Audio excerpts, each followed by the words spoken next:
Hey friends, I'm Bertrand Maurice True Bailey. I'm so excited about this week's message. It is the last miracle that I'll be talking about, or I'll be preaching about, that deals with God's plan of salvation.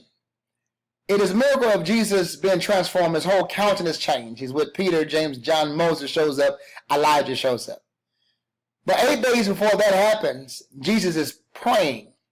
And when he finished praying, he looks at his disciples and he says to them, you all know God's plan of salvation. You all know what went wrong in Genesis chapter 3. You all know God's promise he made to Abraham about saving the world.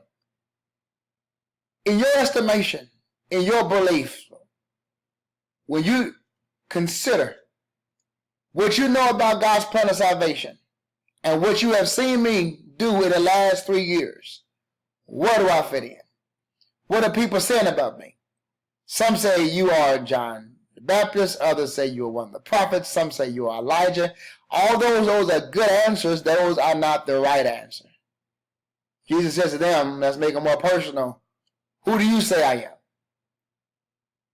And first I want to tell you, it doesn't matter what you get wrong in this life. It matters not what questions you get wrong. You can get every question wrong in every test that you take.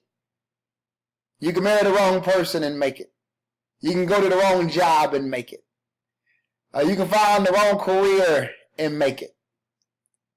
But you cannot get Jesus wrong. To you, who is Jesus? If you're able to say he is my Lord and Savior, not just my Lord and Savior, but the Savior of the whole wide world, then no matter what goes wrong, if you get that right, everything will be all right.